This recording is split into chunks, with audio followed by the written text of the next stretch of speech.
Nation. Yes, yes. The Chronicles of the Blackhole. This is OG Daniel's vision, and we're bringing it full force. Also, Caps too, man. Shout out to my brother Captain Jack. How are my brothers doing, man? First, OG, how you doing, King? I'm doing all right, man. Just been, reading up as much as I could on Jack Tatum, bro. No matter what we do, we ain't gonna do this justice. I mean, there's a lot of information on this, man. I already know, man. Cap, how you doing, brother? I'm good, and like I said, and I'm going to take that as a good segue. I actually found my copy, and I looked at it. It's a first edition, so it's an original. It's a bestseller. Yeah, the first edition, and the reason in fact, my Madden book is also a first edition. You can tell how it is. It's like if you only see the one publication thing in there, then you know you got a first edition.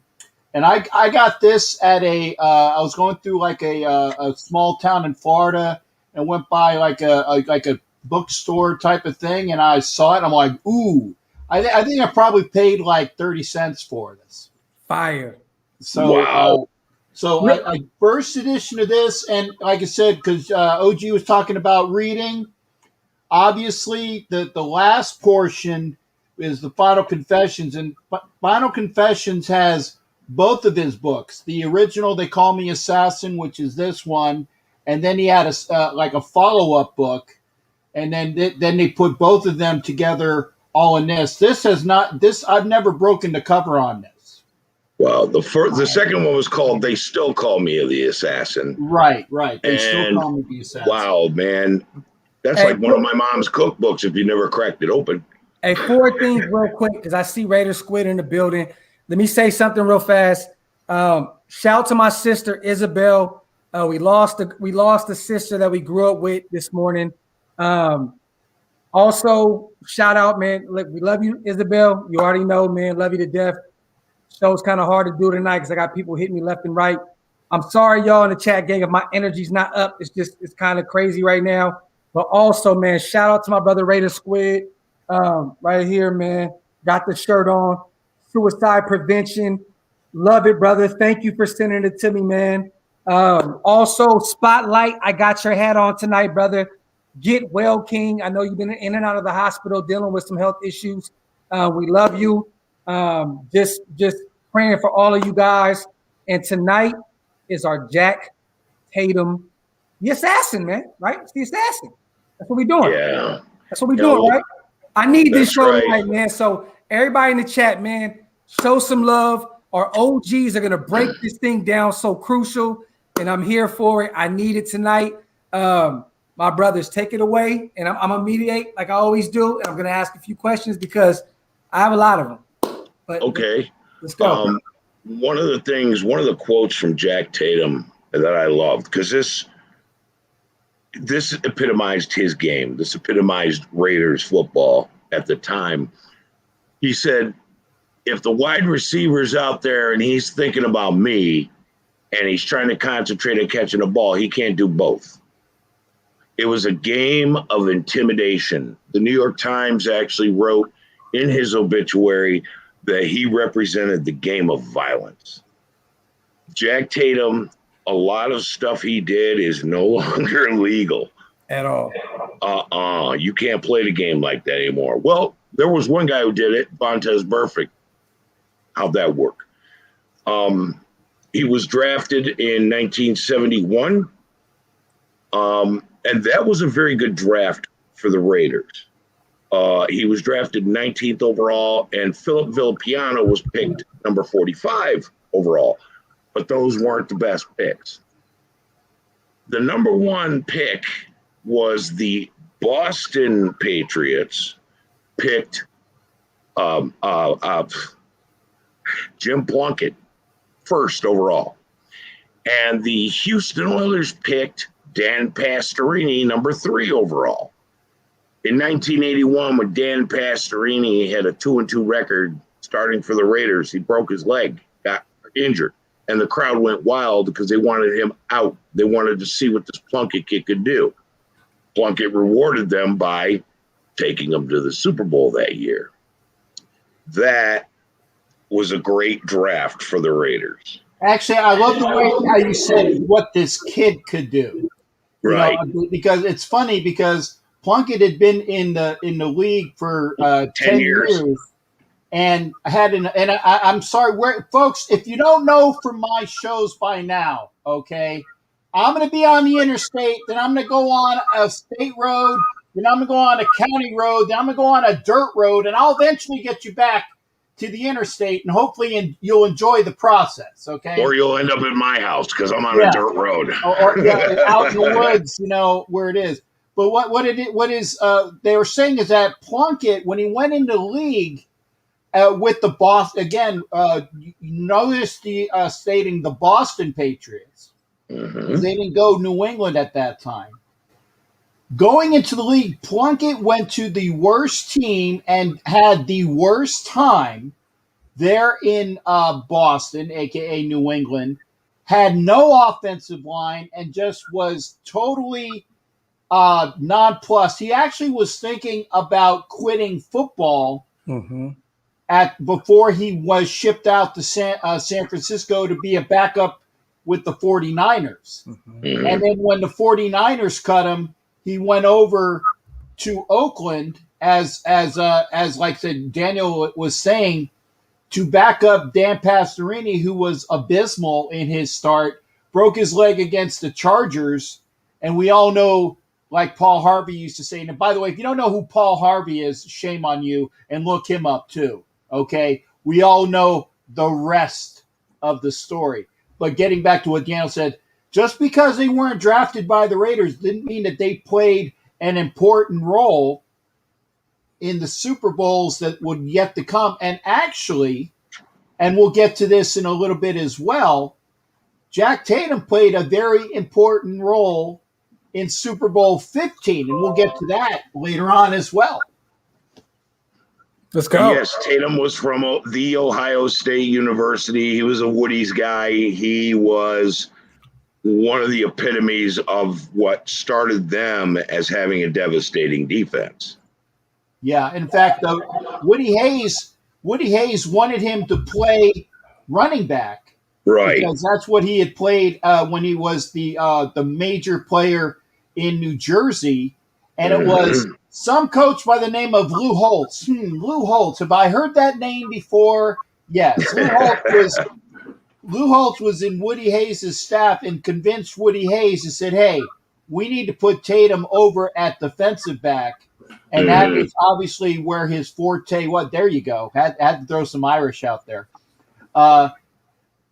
So, again, if it wasn't for Lou Holtz, we might not have known the Jack Tatum that we knew and loved. So you can also thank Uncle Lou for seeing what he saw in Jack Tatum and putting him at the right spot for all of us. He did that to cover that wide receiver from Purdue. And that upset where they beat Purdue. Right. And, his senior year, everybody knew, like, this guy was going to impact the NFL. And the Raiders grabbed him, and he impacted. And I don't mean he impacted the NFL. Well, no. He impacted.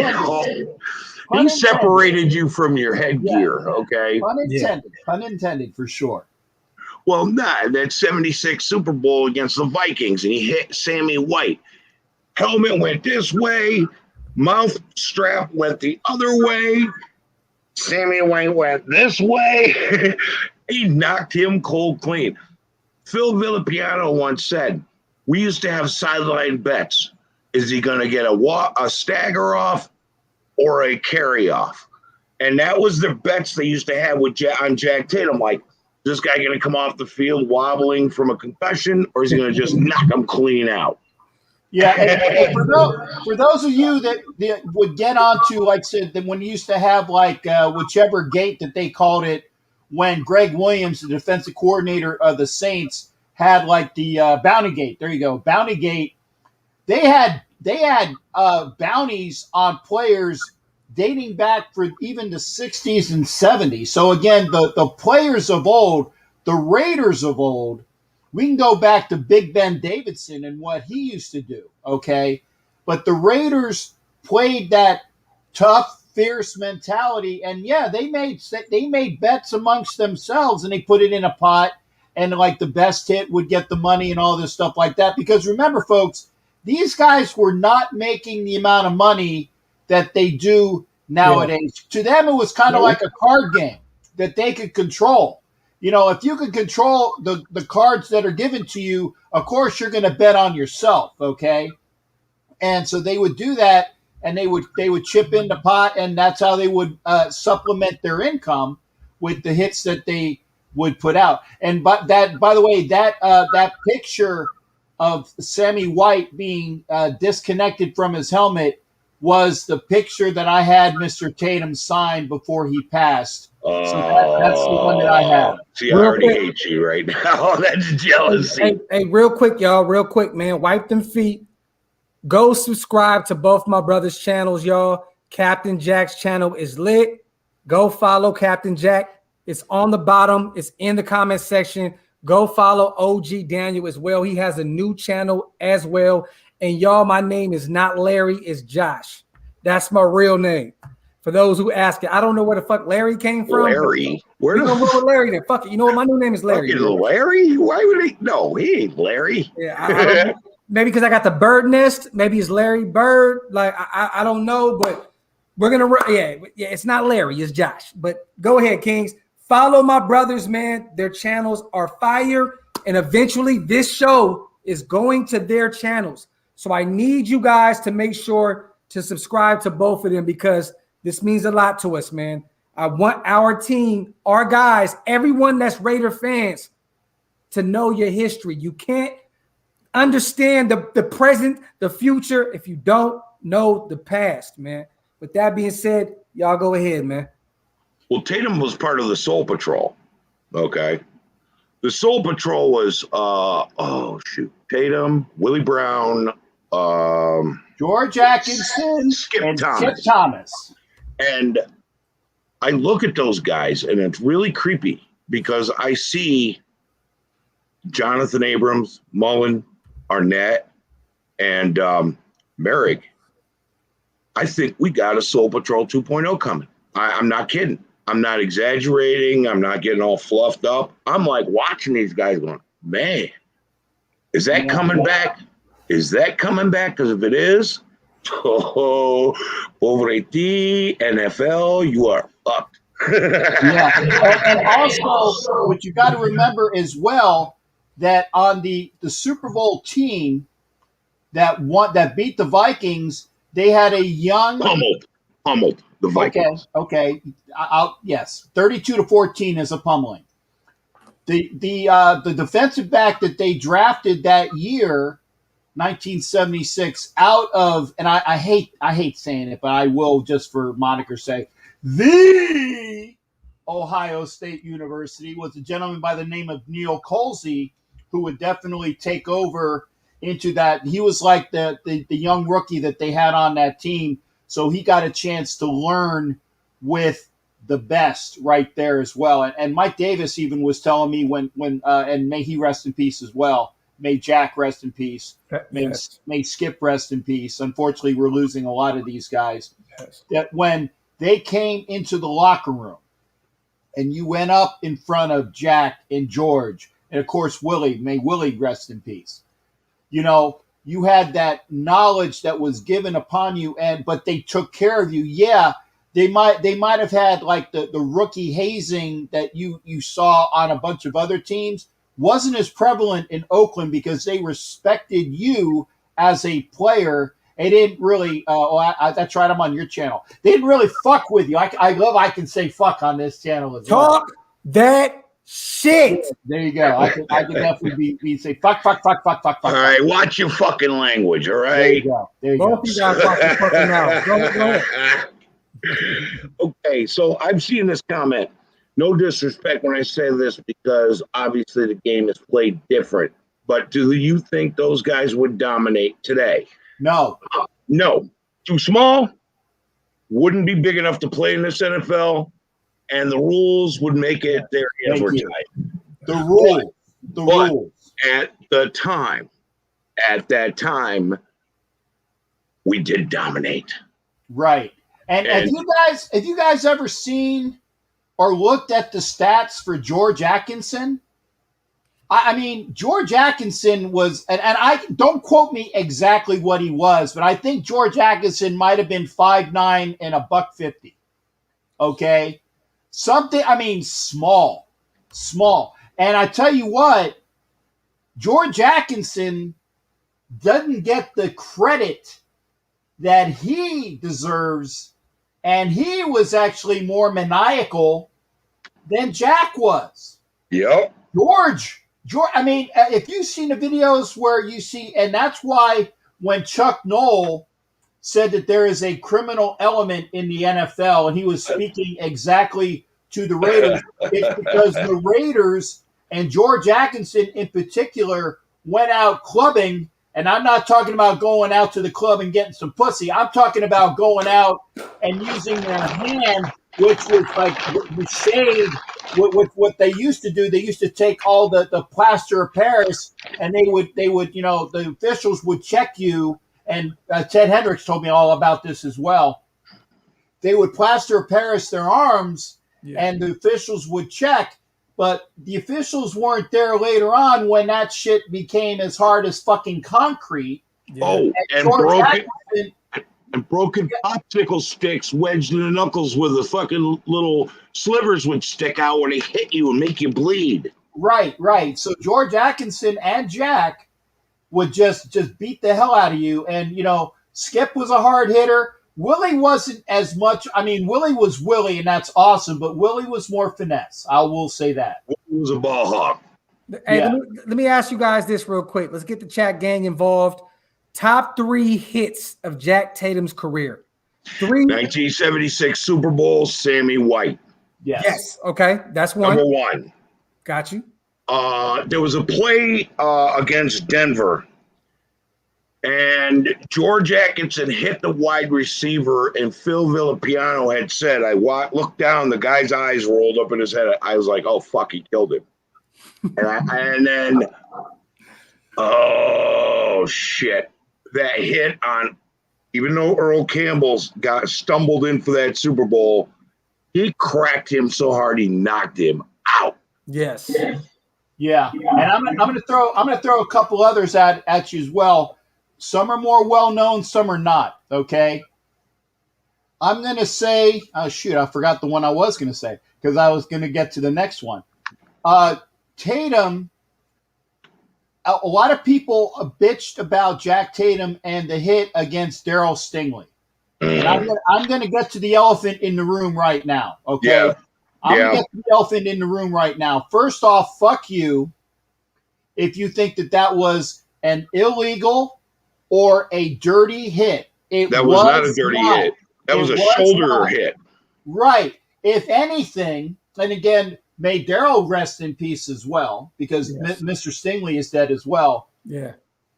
Jack went up and hit Darryl on the same crossing pattern that Stingley had done a couple of different times in that preseason game. So he was laying load to him, and Stingley put his head down into the hit. It was Stingley that used his head, and that's why they're talking about the crown of the helmet type of thing. Stingley put his helmet down, and Jack hit him with his shoulder. Clean hit.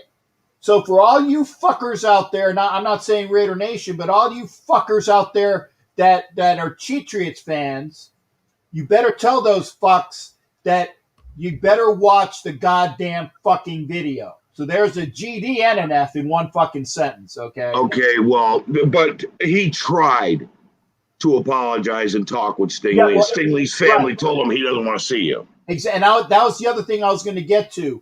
Tatum felt bad that he didn't feel bad about the hit because it was a clean hit. He felt bad about the consequences of what happened, okay? Because that would weigh on you that you paralyzed the gentleman, and he reached out to he actually tried to see Stingley in the hospital, and it was Stingley's family that said no, okay? Now, there was a bunch of different, thank you there, Raider Way. John Madden did visit Stingley in the hospital. That was in John Madden's book, but it wasn't due to the fact that Tatum was so much over on that hit. In fact, again, it was just a clean hit, okay? But it was Stingley's family that said no. Now, granted, there was a little bit of implications later on when Jack was doing his book release and said they were going to have a meeting, and Stingley accepted to do it. But then when he found out that Tatum was basically hawking his book, he again said no. So they never spoke after that. Now, Stingley eventually forgave him.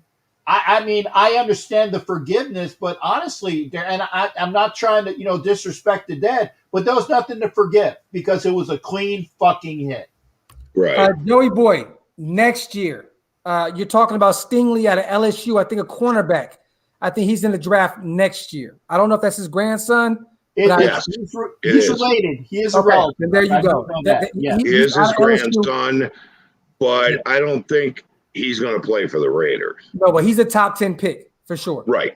Well, then we definitely won't be playing for the Raiders because we ain't going to be able to pick in the top 10 if we do what's coming.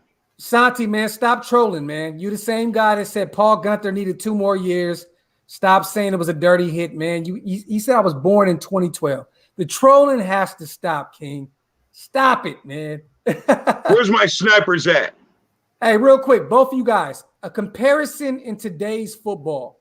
If you had to compare Jack Tatum, and not even today, let's just say from 90s and up, was it like a Ronnie Lott was a safety? Yeah, well, Ronnie after he became a safety, and now Ronnie actually said that Darryl was one of the people that he emulated and wanted to be like as far as that hit. Now, there have been plenty of Raiders that have gone about trying to be the next, wait, we can get on camera here, the next Jack Tatum. And a lot of you guys might remember a certain person by the name of Mike Mitchell who was trying to be that guy. He wanted to be that guy. Okay? Came out of Ohio, not Ohio State, but Ohio University. And he plays for Pittsburgh now, I believe. No, where's he did play for Pittsburgh. He's out of the league now, I think. Yeah, he was cut a couple different times. But Mike Mitchell had it in his head that he was going to be the next Jack Tatum's. And he would go all about trying to get that hit. And I'm going to say something. Abram, in his first 1 to 2 years in the league, was doing the same thing, and he was all about the big hit. Yes. And you need to be about making the fucking play. Disciplined. Yes, but if you saw what he did to McCaffrey last year, I was like, all right, I like that. This clean hits. This year with the proper guidance, the Gus Bradley, the Ron Miles, Abram is going to benefit from that so much. He still wants to hit stick everything moving, but he has to be more disciplined. And I think that Abram, I seen a couple comments in the comment section. I believe it, man. He can be a Pro Bowler this year if he really sticks to the game plan. I have him leading this team in tackles and in interceptions this year. And if he plays in the box, man, he's gonna still stick hit. Yes. Running back's gonna pay a price for even thinking of coming across that line. Facts. I like the fact stick hit him, wrap him up when you do it.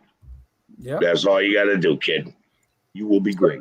So more about let's talk about Tatum's earlier part of his career. Oh, let's do that. I mean, let's hit that other elephant in the room. The Immaculate Deception. That's what that other hit was. Now I remember what the hell I was going to say. The Immaculate Deception. Yeah, that was some bullshit. And you will never get fucking Frenchie Fuqua or my boy Lynn Swan. No. Swan wasn't there then. Swan was still at Penn State. It's the Pittsburgh game, right?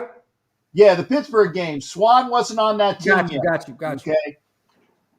Swan was still at what was it, USC or UCLA? USC, yeah. He came later on.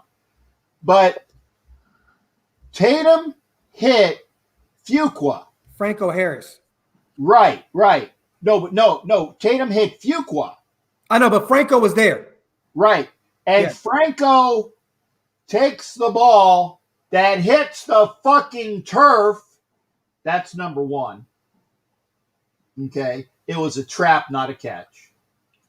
Number two was that their tight end, McKinnon or McClanahan, I can't. It was a mix. It was some Irish dude.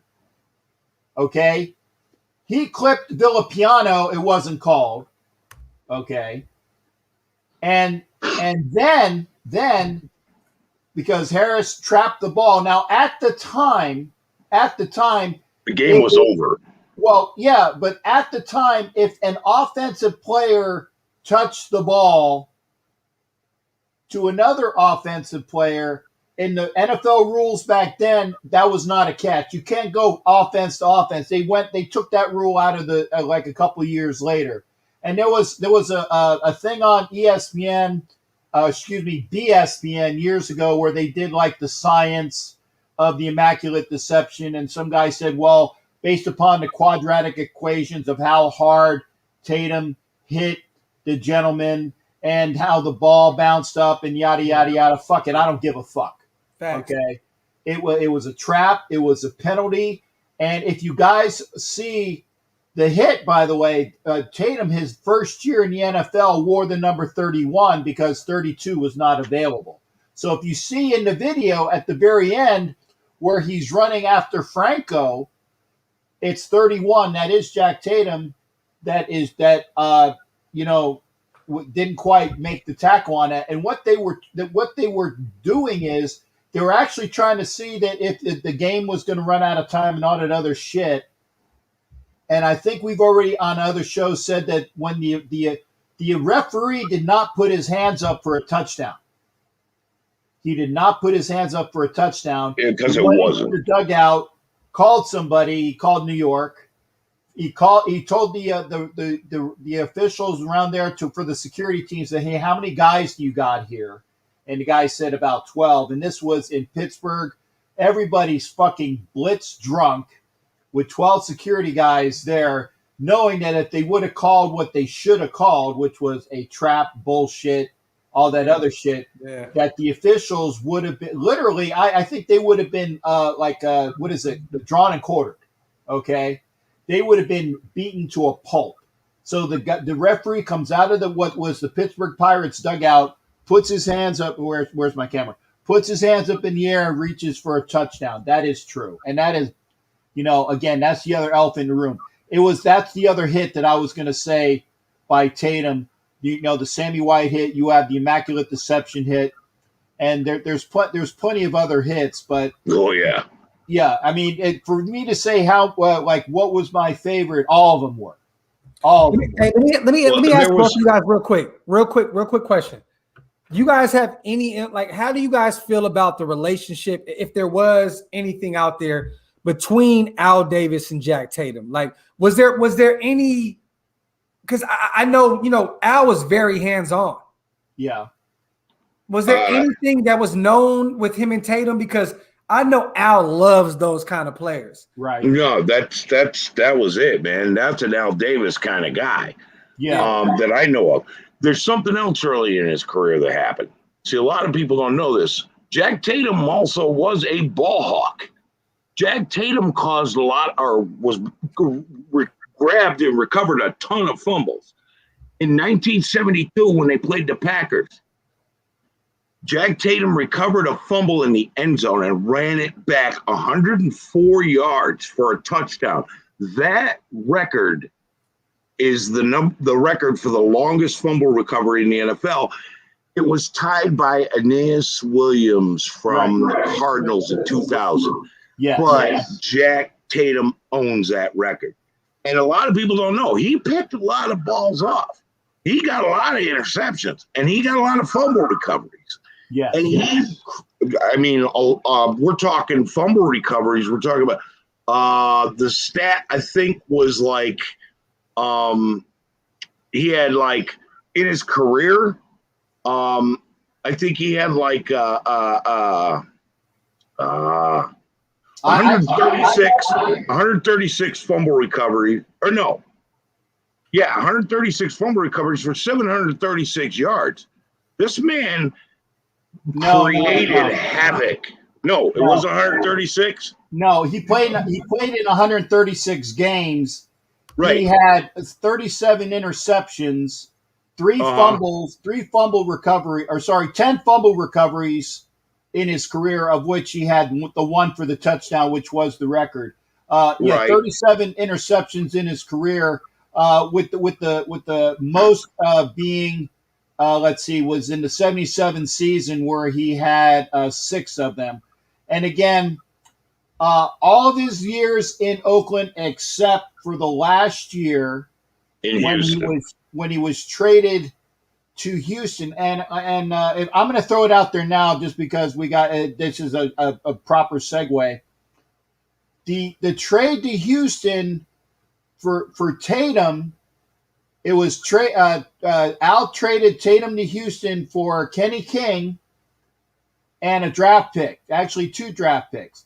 Al also traded Kenny Stabler to Houston for Dante Pastorini, and we all know how that went. So that's how we said Stabler to Houston, and in a separate trade, he also traded Tatum to Houston, and Dave Casper was also traded to Houston that time as well. So you got rid of 3 stalwart players by Al Davis because they were getting a little bit longer in the tooth. And also, right after that year, Phil Villapiano was asked by Al Davis. Al Davis calls Phil Villapiano on the phone. He says, "Hey, Phil, I got to ask you a question." He said, "How do you feel about that guy Chandler, because I'm trying to do the Bronx accent. That Chandler guy who plays for the Bills. How do you feel about him?" And Phil's like, "Hey, man, that's a fantastic player. No, definitely would be an asset to the team." And Al's like, I'm glad you feel that way there, Phil. We just traded you to Buffalo for Chandler." Yeah, but there was a reason for that. I saw Murph's Man Cave interview with Villapiano. He told that story. See, what happened is all these guys, Villapiano and a bunch of the other guys, were having a barbecue. And it just came out that they were going to move to L.A. And the press showed up, and they pressed all of them, asked them what they thought. And Villapiano was like, "Raiders fans don't deserve that. Oakland is where we belong. I'm not going to L.A., blah, blah, blah." 2 years later, they're getting ready to move to L.A., and Al made that call like, "Yeah, you're gone. You're not going to L.A. You're right." He did it. And Al didn't say shit, though, for 2 years. Al Davis was not the kind of guy you got on his bad side. Because he would get it. And Phil was laughing about it, like, "Yeah, you got me." Let me ask you guys real quick. You guys know where the name Assassins came from? Like, where did that start? Where did Assassin? Where did it come from? Do you know? See, I'm not sure. John Madden said nobody called him that when he was playing. Right.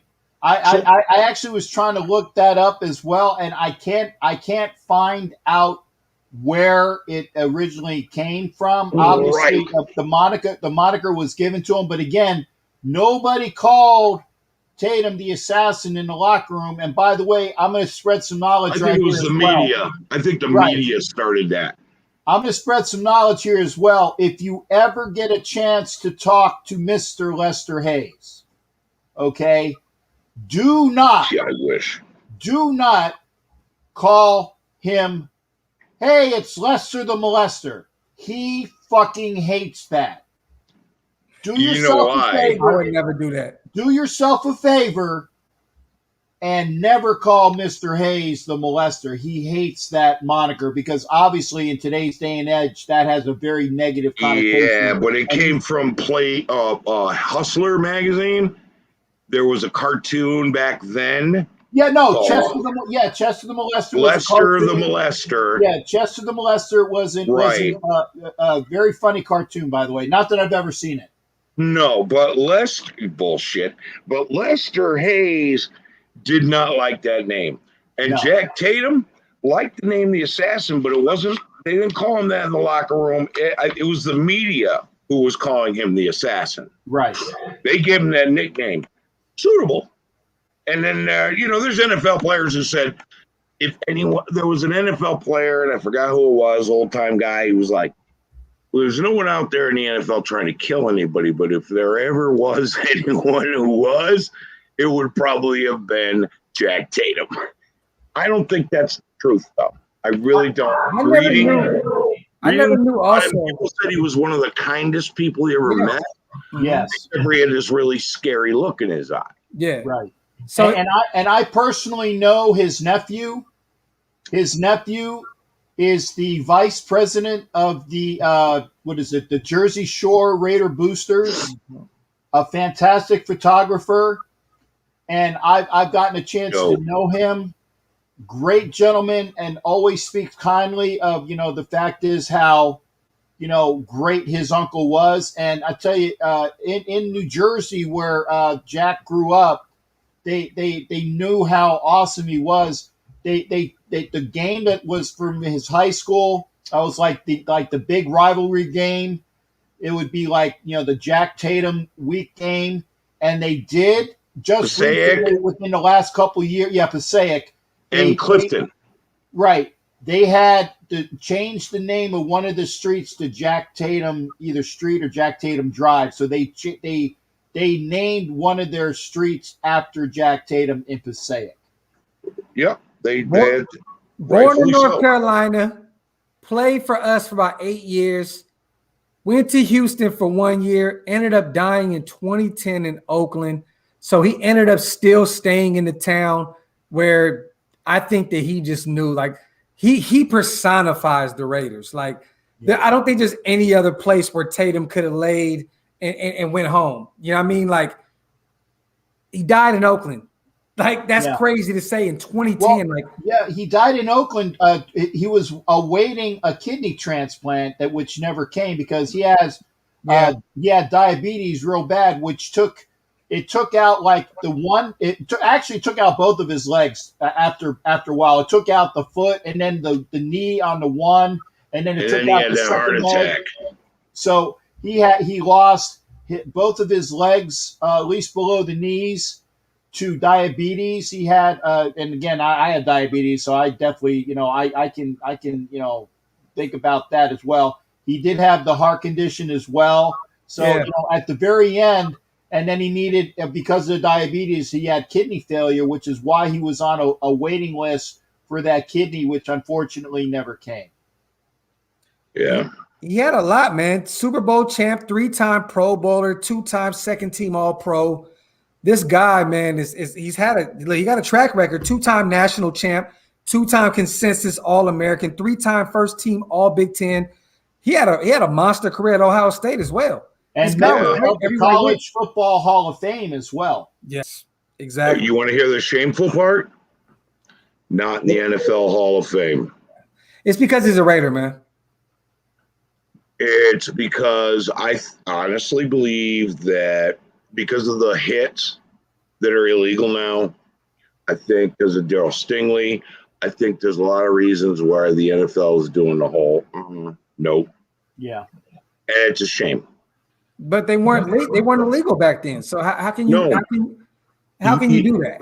Politics. Hey, come on, dude. Have you not been up on cancel culture? Politics. Man, fuck all that shit. I'm just saying, not that I'm trying to politicize this, but cancel culture rules. Let me tell you something. We don't give a fuck about none of that shit over here. I got you. I fucking give a shit. He's in our Hall of Fame. Yes, he is, and that's one of the reasons why when you go to the new stadium and you see the areas where they have all of the Hall of Famers, and you see some numbers, like people were talking to me, said 29 Dickerson. I'm like, yeah, Eric Dickerson. Yeah, he played for us. Yeah. And actually the very first Raider in the Hall of Fame was Ron Mix, who played the majority of his career for the San Diego Chargers, but he was the actual first Raider in the Hall of Fame. But he got there as a Charger. And, of course, in the Hall of Fame, you have your primary team and then your secondary teams. And that's why there's more Raiders there that we're looking at. And I'm like, yeah, played for the Raiders. Bob Brown, motherfucker. Yeah, Bob Brown. Let me I'm sorry. I'm gonna get back to the highway, but listen to this shit, okay? Bob Brown, when he played for the Rams, okay, faced Deacon Jones in practice. And Deacon Jones was very well known for the head slap. He brought that into the league. The Deacon Jones had, Deacon would take those big paws of his and just whoop you upside the head. And just not, because you would be discombobulated for such a long time, it would kind of like fuck you up for a minute. And so that's why Deacon was such a terror. And when Bob Brown went to the Rams and whatnot, he said, that motherfucker ain't going to do that with me. And Deacon's like, yeah, fuck you. Okay. Bob Brown, those little knobs on the helmet that you would put your the snaps, he made them like pointy. Okay. So he had the areas in the helmet that had the snaps, but they made them pointy and sharp. And when Deacon Jones hit Bob Brown in that helmet and he impaled his hand on Bob Brown's helmet, he never fucking head slapped Bob Brown ever again. And that's a bad motherfucker. That last comment, Jack Pemberton. After Jack signed with Oakland, the press said the Raiders have hired an assassin no winning team could be without. If that was where it came from, that would be the original. I have to research that. Shout out to my brother John, man. He's an OG as well. Diehard Raider fan since day one. So, I think John man did his homework on that. Mm-hmm. Thank you, shipmate. There we go. Real quick, man. I want to ask y'all favorite moment from Jack Tatum ever. 76 Super Bowl, smacking the shit out of Sammy, knocking his helmet that way, and his chin strap went flipping up into the air. I mean, they replayed that, and I was like, oh. that gets all the highlights. So, and that's mine as well. But obviously, memorable would be the 104-yard fumble return because that's an NFL record. Yeah. And I think that one is probably going to stand. There we go. OG getting his drink together. I hear you. Hey, real quick, before OG comes back, I need y'all in the comment section. In 2 weeks, who do we talk about next? Who do we talk about next? I know I'd like to talk about. I know what you want to talk about, Alzado. I get it. No. Oh shit. I'm saving that one. Okay. Who do y'all want to talk about? I'm talking about another man, a man who deserves an offensive player who deserves to be in the Hall of Fame and is not, and he is the most underrated wide receiver in history, and it's disgusting how the HOF teaches him. Cliff Branch. Yeah, there you go. I had to do it so you guys can 2-1 speed kills. What do y'all think about that? We gonna do Cliff Branch in 2 weeks, real quick before we go back into our topic.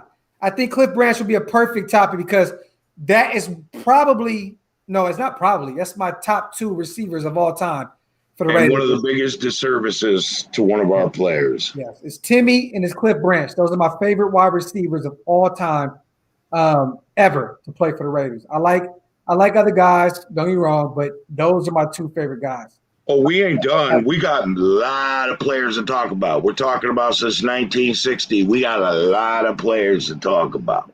And I want to go into later on too. I want to go into like where I began, the Howie Longs, the Marcus Allens.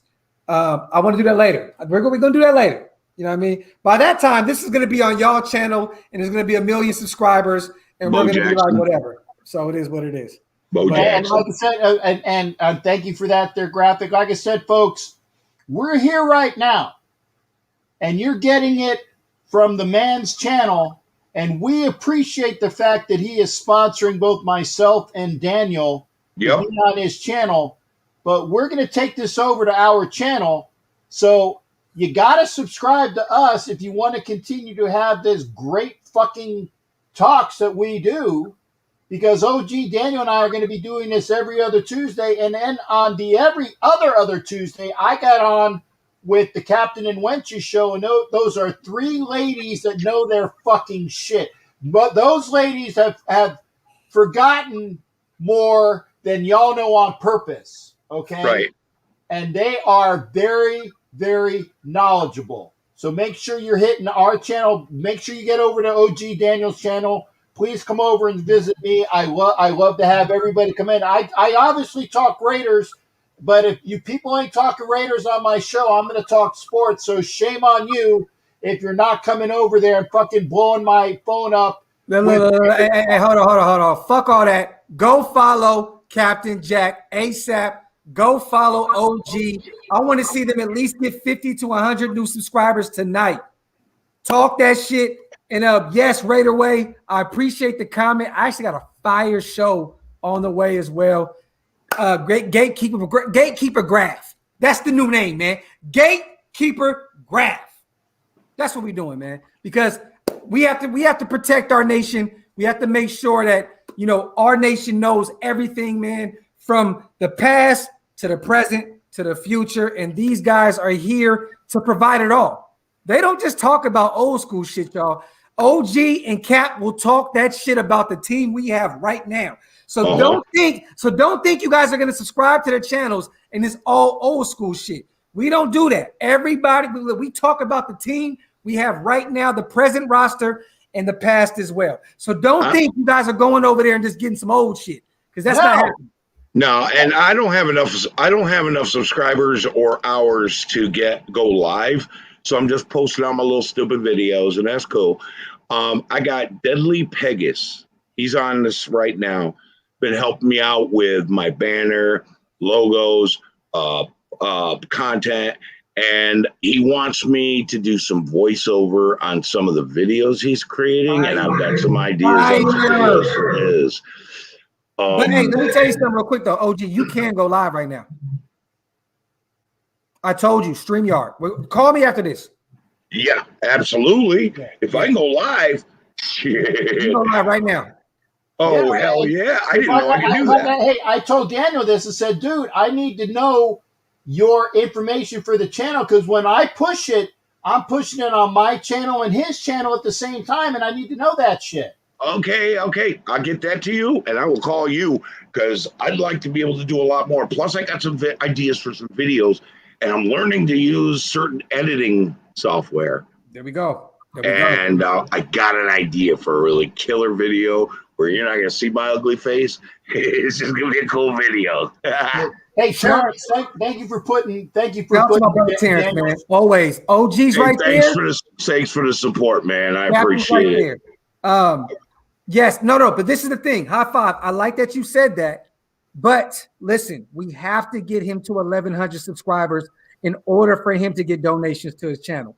So we have to get OG to 1,100 subscribers. We have to make sure that people are going. I know OG, it's not about that. I get it. I'm just saying that look, if we're gonna do this, look, man, there's nothing better than people respecting what your craft and loving what you do, man. Yeah, you're like a wife, man. You can read my mind and shit. Hey, man.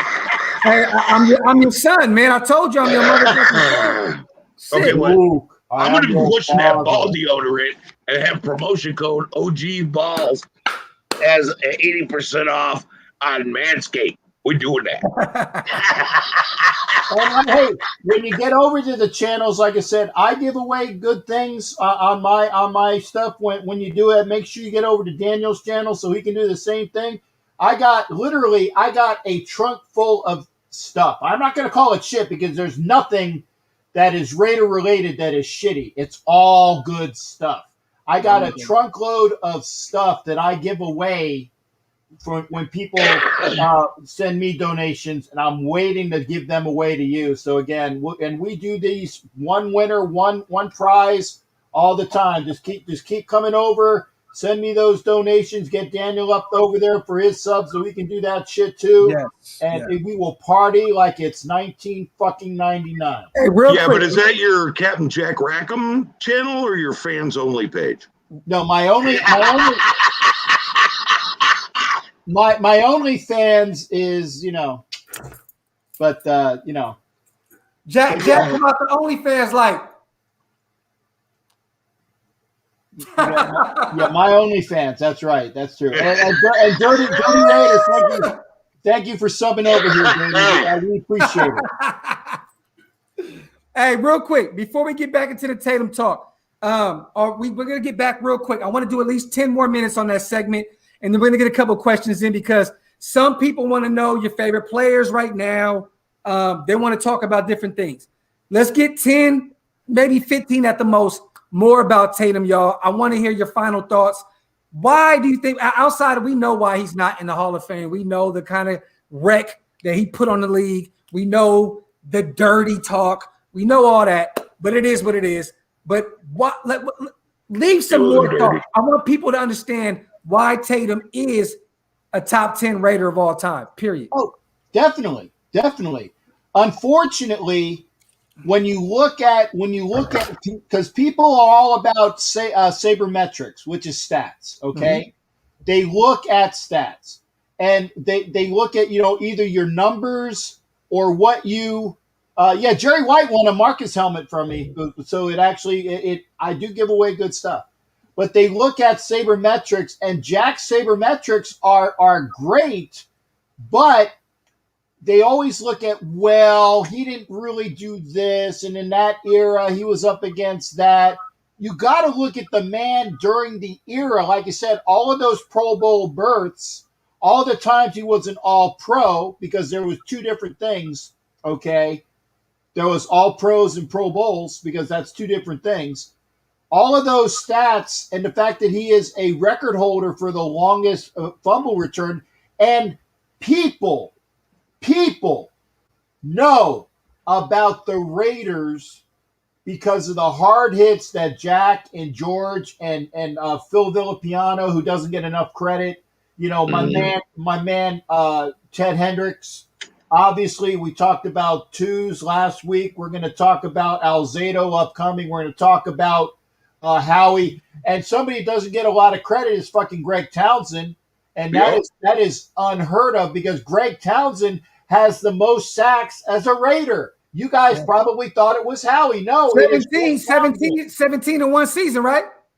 Yeah, I mean, I think he had the most in one season as a Raider, and he's got the most all time as a Raider, not Howie Long. And there's one other guy I'd like to talk about. There's a couple other guys, three other guys I'd like to talk about also at some point. We got to talk about Tom Flores before he goes in the Hall of Fame. That's something that's got to be done. I want to talk about, yes. Hey, real quick, OG. Vital just hit me and said, I got to hook up with you guys to figure out how to set up my side so I can get a part of this show. So we need to link up with Vital and get him ready so we can pull him on the next OG show. Okay. Send your email or your Instagram, and Docs can send you a StreamYard invite. That's all it takes. And you just click, go down, scroll down, put in your name, hit go, hit the mic on, all that stuff, and you'll be able to do it. There's 3 enigmas of the Raiders that I want to talk about. One will be Tom Flores. The other will be John Madden. And the most enigmatic persona of all time, Al Davis. Those guys we need to talk about. We need to talk about. No. Listen. The Al Davis show is going to be the show before you guys take off and you take it somewhere else. Okay. I have to be a part of that one. Okay. So, or you can come on the show either way. No, I'm coming regardless. No. Don't think I'm just because y'all took over the show, I'm not going to be there. I'm going to be there every other week regardless. But I have one request, y'all. I just want that to be the last one on this channel. Is that okay? Okay. Hey, Done. you're gonna tell us when you're gonna kick us out of the nest. You're gonna tell us when that is. No. Okay. But hey, it can just be part one. Just part one. Send us right before you send us to the old folks' home. That's the one we. Man. No. Hey, we're gonna have thousands upon thousands of people over there watching that show, man. That's how we do, man. Yeah, because me and Captain gonna be like them old motherfuckers in the balcony of the Muppet Show. You know what I'm talking about. You know what I'm talking about. Yes, I do.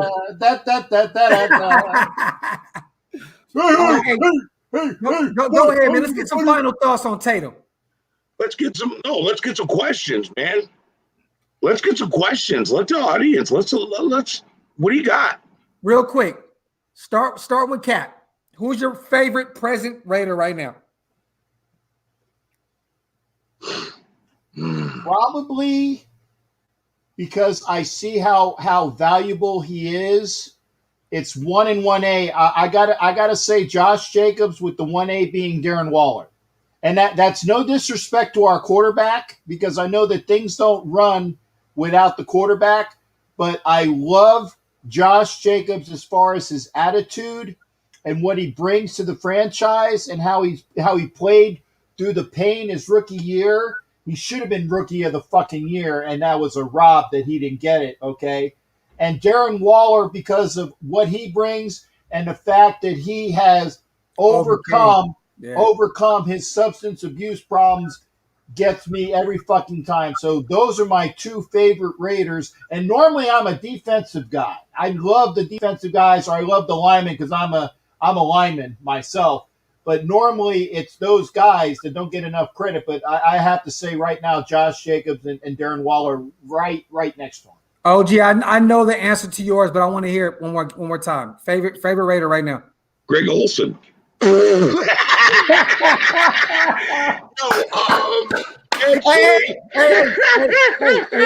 he found Darren Waller. Hey, fuck him. He's a fucking owl, plastic owl perched on the fucking lamps over Walmart. He's chasing away seagulls, shit on your car. He's useless. He's up in the fucking box somewhere. Shit. No, my favorite Raider currently, I got two. It's Stoner. Derek Carr. Who? Derek Carr. Okay. Who's the best quarterback in the NFL under pressure. When in a blitz package, he is ranked number 1. Under pressure. Under pressure in the blitz package, you go against Derek Carr, you blitz him, he will fuck you. Okay. Gus Bradley is my favorite Raider. Not only I like that. Do I love the way that he's going to turn his defense around, and he's going to be better than all y'all expect. That's the kind of guy you listen to him and you talk. It's like, I can go fishing with this motherfucker. Yeah. and you know, I'm gonna take a segue off of that, because Bradley is the most important Raider right now. Mm-hmm. The most important Raider right now. Yeah. And I'm going to tell you something that you probably might not want to hear. I live in fake Pirate Central in Tampa Bay. Yep. Okay? And there is a certain person that's involved with this team that is widely known in Tampa Bay. And his name, actually, fuck his name, his initials are JG. Okay?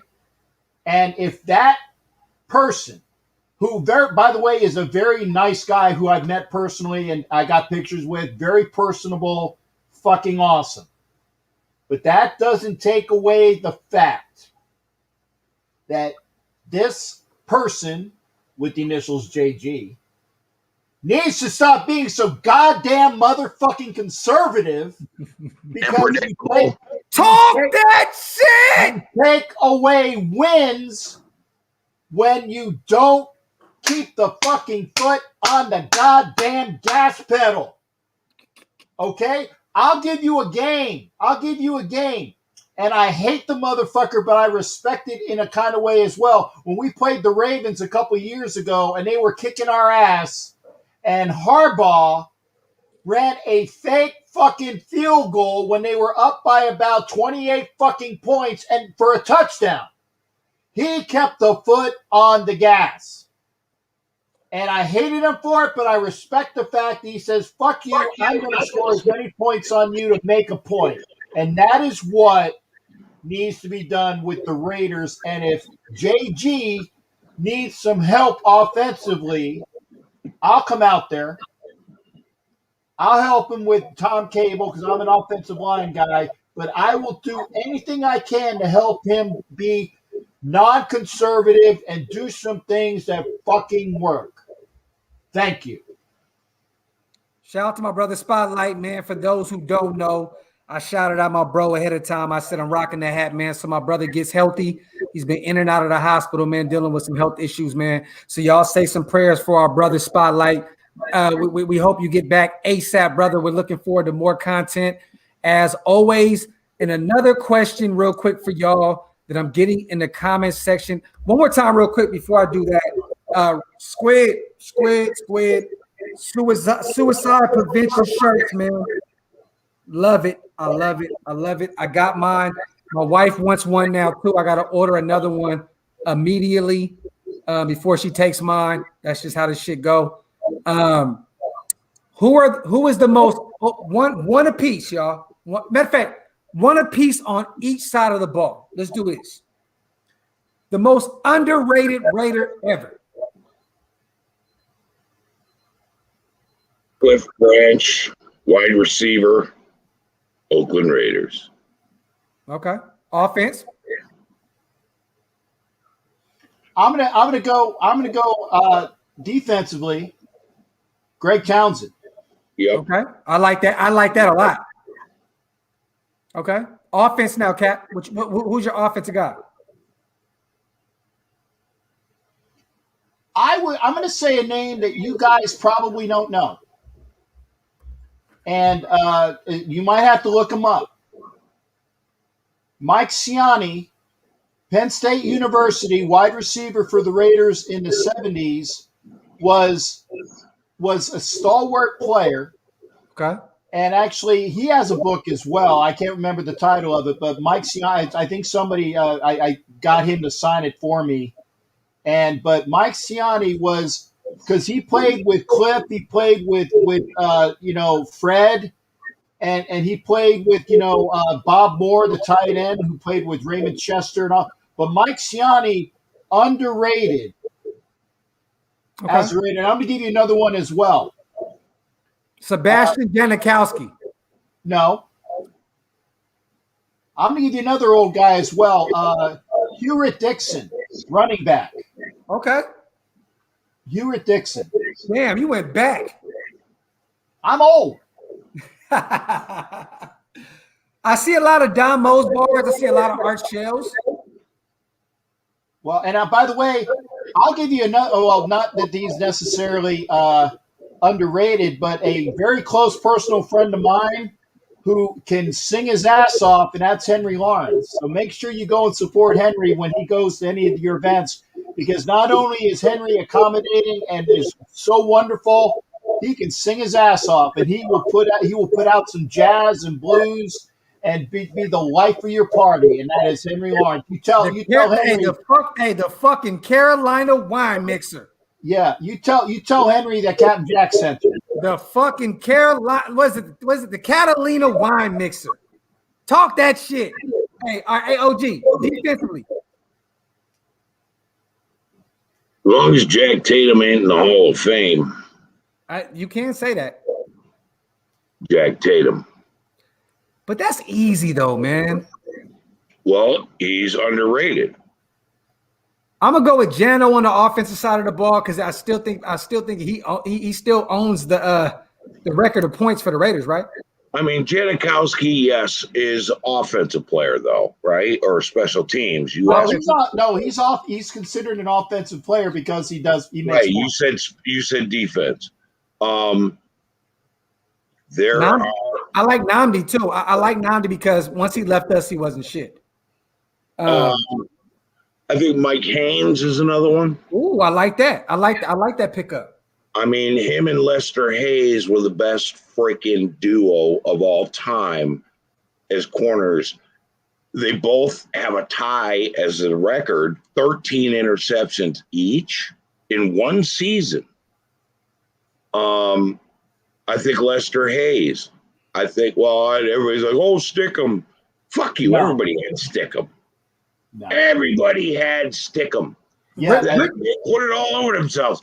Lester Hayes did that display in the Super Bowl. He dumped both arms in, slapped around, got an interception on his shoulder, and they outlawed Stickum. Ricky said, every one of them players did it then. They all did steroids. They all did Stickum. Terry McDaniel. Ricky said my pick. That's good. Terry's a good one. That's good. That's good. Yeah, that's what I grew up on. McDaniel's a great pick. Yes, that was who I grew up on. Love Terry. Love number 36. I got a lot of pictures with him. I need to upload those, man. See, that's why the names that I said, all you bastards are gonna have to do your fucking homework, and you're gonna have to look up Mike Sienna. You're gonna have to look up Greg Townsend. You're gonna have to look up Hewitt Dixon. But Cap, the thing is though, bro, I'm gonna do my homework after this. Okay. Because I love this type of shit. I live for this type of shit. My wife, we put the fucking phone down. Let's watch this movie. I'm looking at motherfuckers that you said. So, like, that's just who I am. You know what I'm saying? So, okay, here's one offensive player, not in the Hall of Fame, probably not going to get in the Hall of Fame. Bo Jackson was the most athletic fucking player to touch the NFL. But you can't say underrated. Is he in the Hall of Fame? He wouldn't be. He didn't play long enough. Right. See that's the thing, and unfortunately, stupid rules. Unfortunately, because of his length of time in the NFL, because he was injured, and the fact that he would only play it would be a little over half a season. It wasn't quite like 2/3 of it. It'd be about 2/3 of a season with baseball. But with the injuries and things like that, if Bo Jackson had played longer, the greatest running back of all time, he would have broken records. Bo Jackson was the Jim Thorpe of our time. Bo Jackson just came out a few months ago and said, if I played in today's football, I would have had 350 to 400 rushing yards a game. Yeah. Mm-hmm. Talk that shit, Bo. But no, Bo Jackson could probably do that shit now. That's what he said. But here's the thing. And he's a little older than me because I saw him when he was at Auburn, and so we're about the same age. So he's in his high 50s.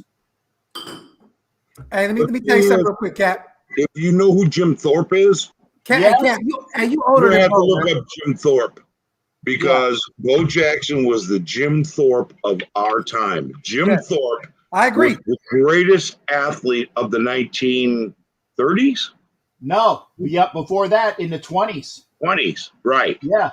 Native American athlete, won gold in the Olympics, played several sports.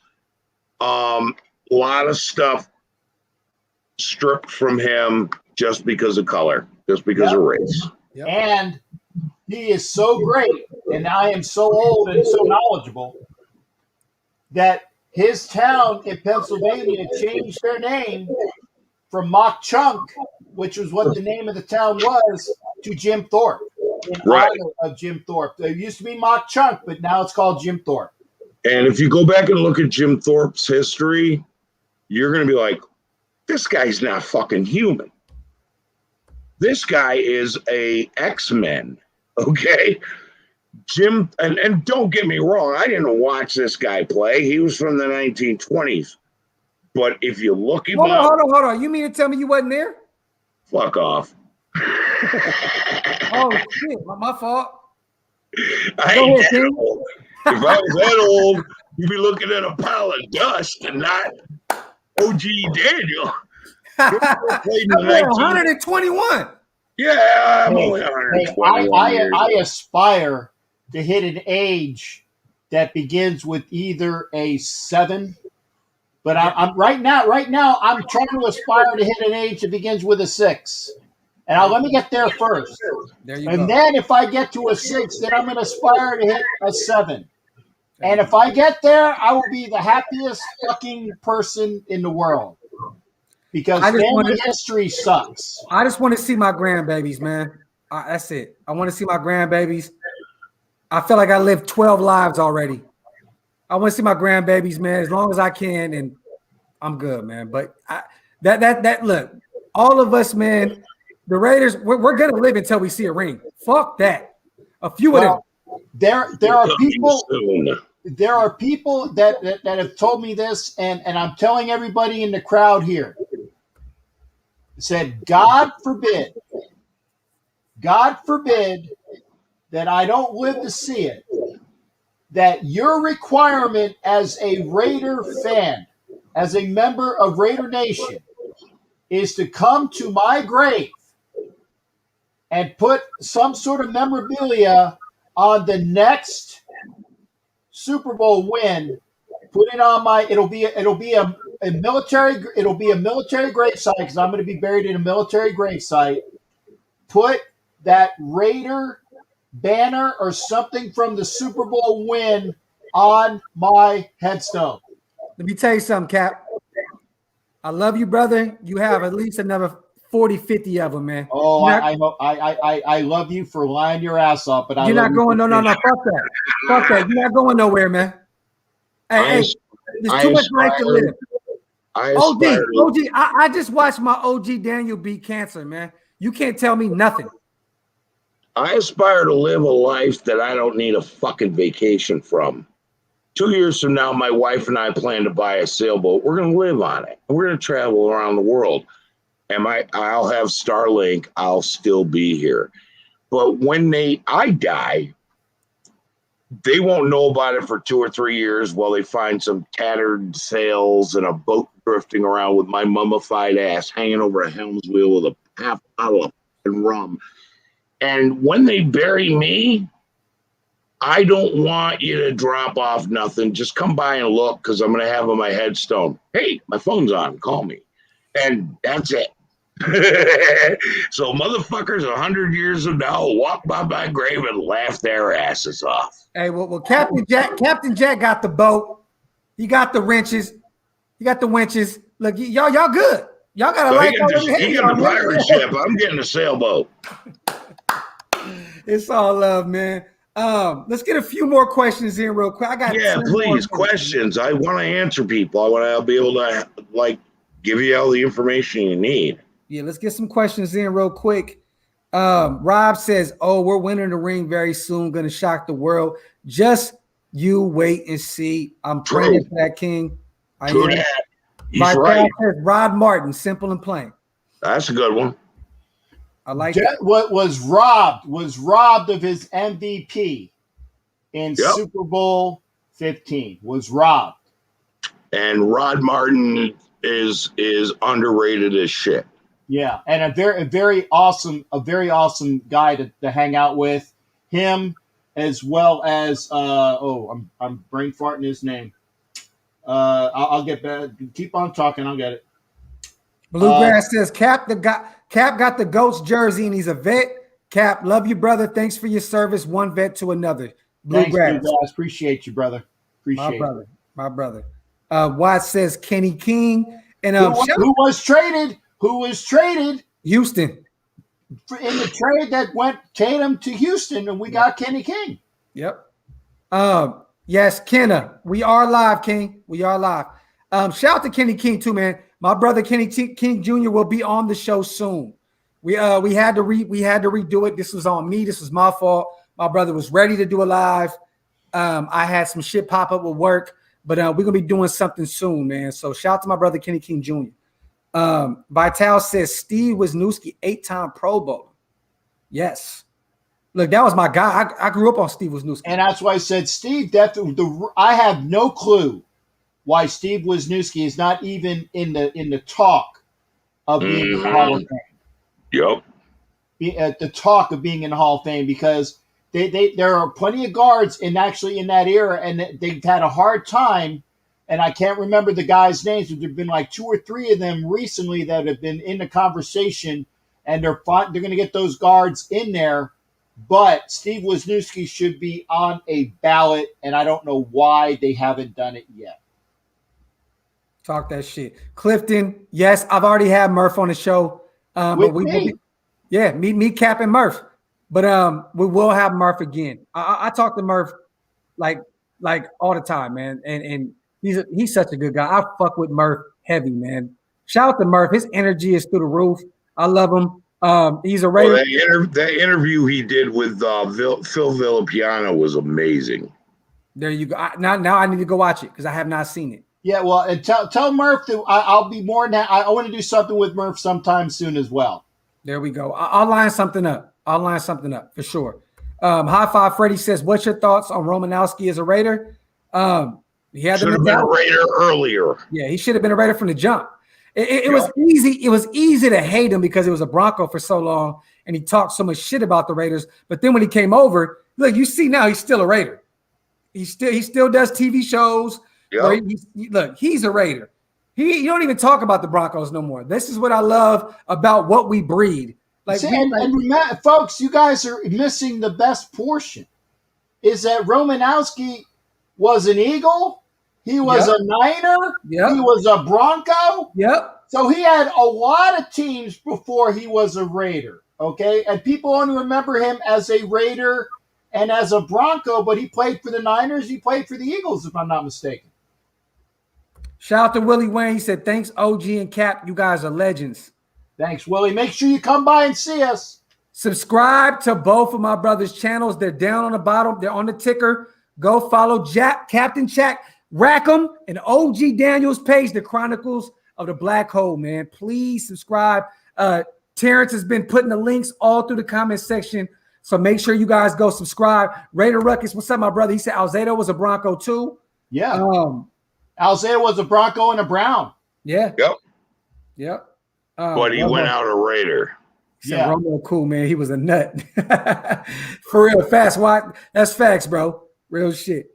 Once a Raider, always a Raider, unless you're AB, Trent Brown, Randy Moss, Warren Sapp, Jamarcus Russell. Other than that, we good. I was going to say, you got everybody. You got everybody. Yeah, other than that, we're good. Say, Purge is done. No. And if you guys remember when that motherfucking I can't fucking stand you, you're the worst piece of shit, Randy fucking Moss, when he did that commercial where they showed all of his jerseys, which jersey was missing? Fuck you, Randy Moss. Yeah. Oh, and you forgot Jay Schrader. No. I got to differ with you on that one. He sucked. Okay, but here's where I'm going to differ with you. AKA Black Sunday. Is Jay Schrader always gives his time to Raider Nation in Vegas and is not is always there when they call him up to do things as well. Yeah, he was not a popular person when he played for the Raiders, but Jay Schrader gives his heart and soul to Raider Nation anytime they ask him to do something. Space Coast Raider just said you forgot Todd Marinovich. Hey, I like Todd Marinovich better than I like Jay Schrader. I'm happy you said that, Space Coast, because that's who I meant. I used to call him Black Sunday when I was a kid. Todd Marinovich. I had a big Todd Marinovich poster on my wall. He's better than Jay Schrader. Oh, they're both trash, but I hear you. Well, Toddy had some issues. Well, yeah. Todd's issue was his father. Yep, Marv.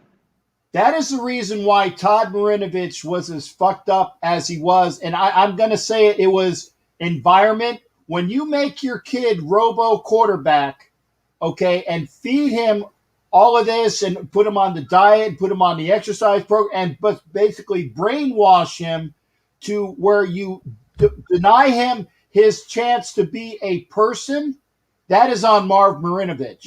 But Captain, there was more to it than that.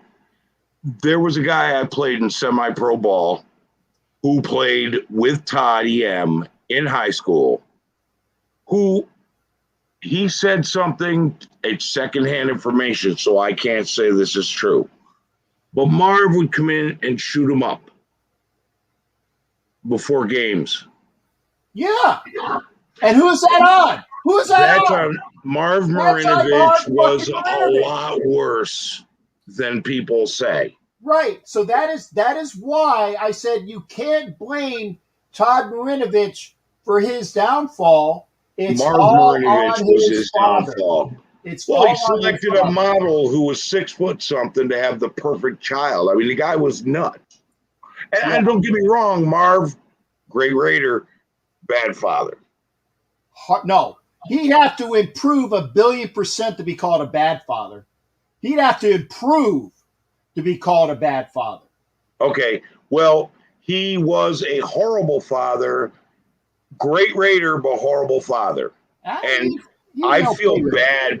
I felt bad for Todd M, but now Todd M is doing his art stuff. I got to tell you, I used to be an art dealer back in the 80s and 90s. Todd M's artwork is fucking phenomenal. Yeah, good stuff. Like this guy is putting this emotion into his pieces that it draws emotion from you. That's what art is. It's amazing. And I'm glad he's gone where he's gone.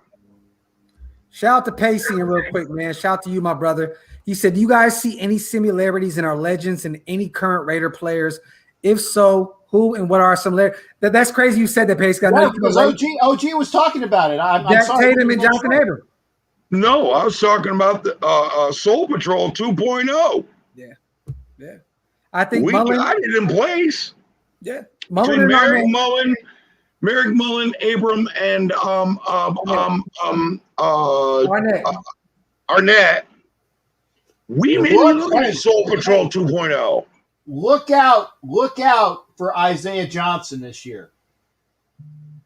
Look out for Isaiah Johnson this year. He was in the same draft as Mullen and had some injuries his rookie year, which set him back. He's dealing with a leg injury right now. That's the problem. Look at Gillespie. And like I said, if he can go beyond his injuries, yes, Johnson will be that dynamic, big, tall, lanky, fuck you, shut down. Richard Sherman type corner. Yeah. Oh, don't forget about Gillespie. I know about Gillespie. I know about Gillespie. That motherfucker shut down the best tight end in the nation. My boy from Florida that went top 7. No, okay, top 5. Top 5. Yeah, he shut him down. Kyle Pitts was my favorite pick in the draft, and he shut Kyle Pitts down when they played them in college. And if you guys didn't see that game, fucking look it up. The only thing I'm worried about with Tyree Gillespie is that he never had any interceptions at all in college. So don't get me wrong, like he tackled great, he covered great, but he never had any INTs at all. Not one.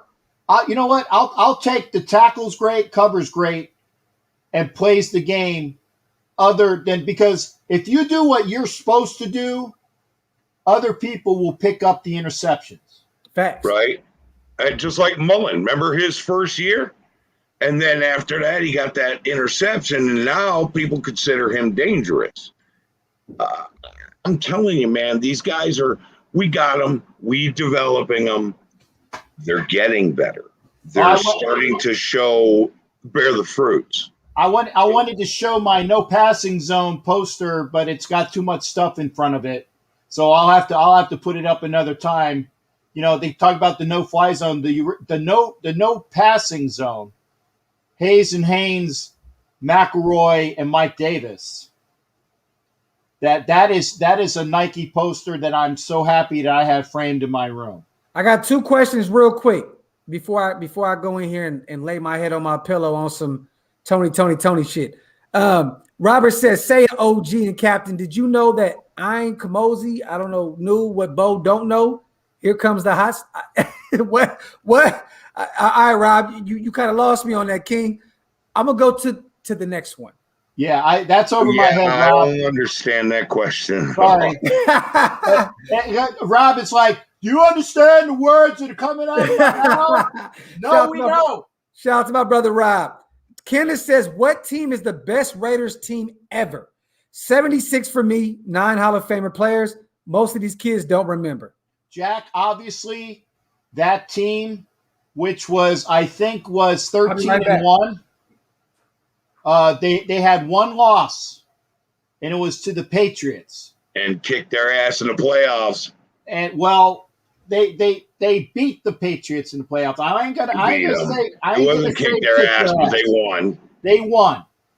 They came back and they beat the Patriots in the playoffs. And what Cheatriot fans, actually they weren't Cheatriots yet because Bill Belichick wasn't on that team yet.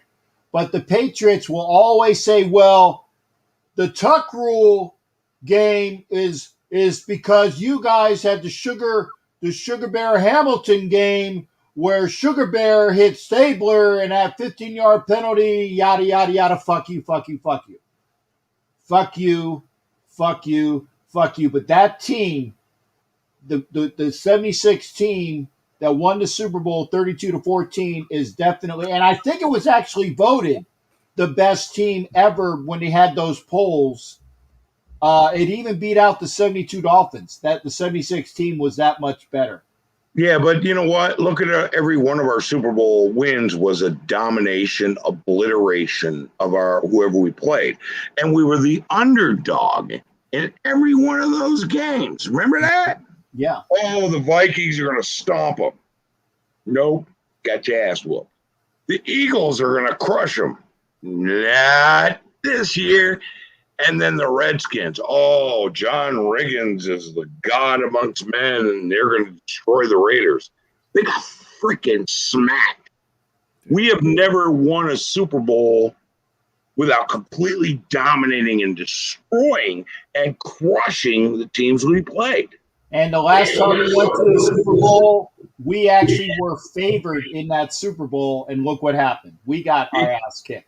Yeah, and why? Oh, well, you just had our head coach who didn't even bring the team out for practice.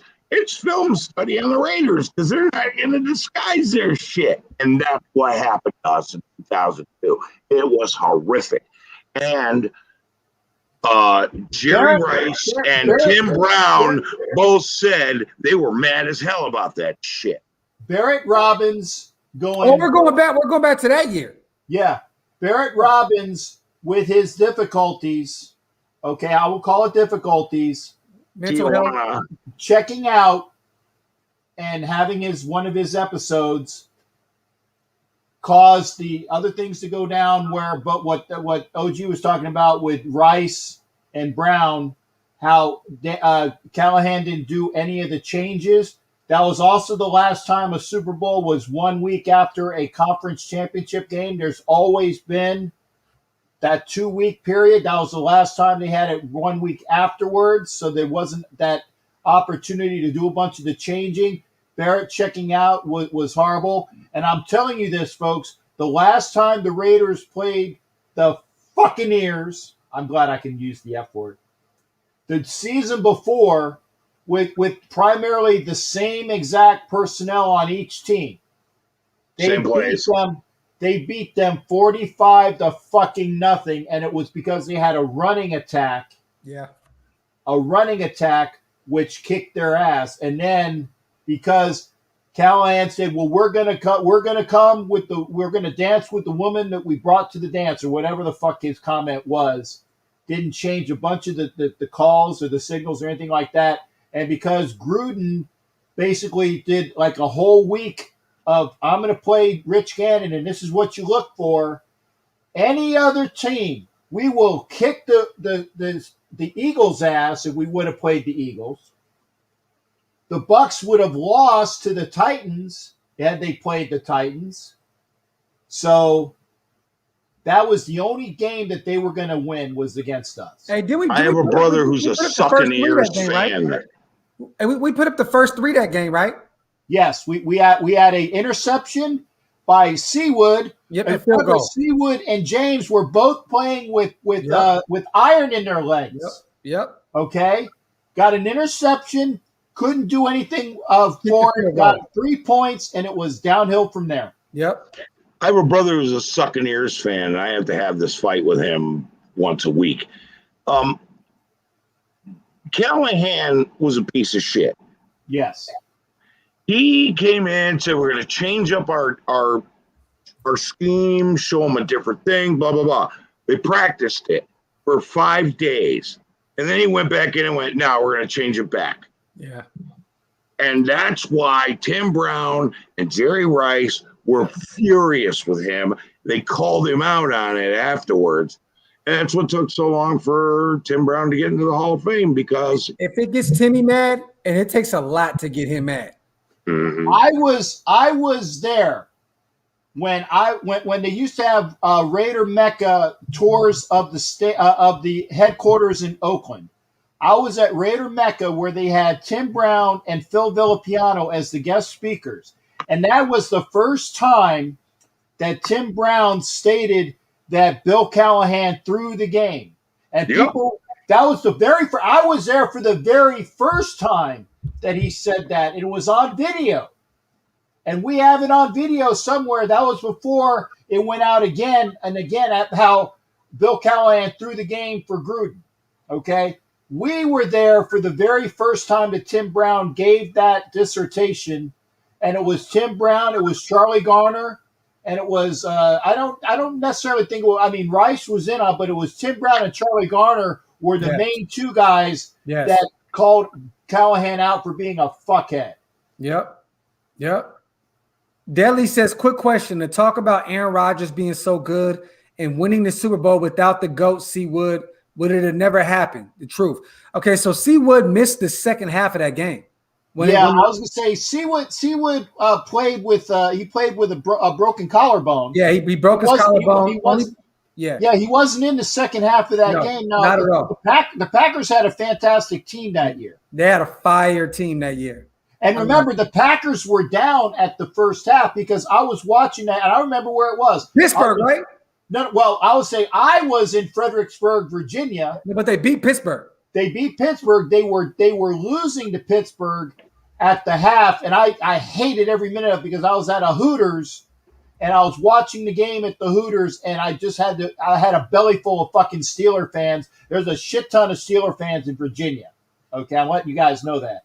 And I had a belly full of Steeler fans. I got so pissed off listening to this motherfucker. I left at halftime to go back to my room to watch it in my hotel room. Okay.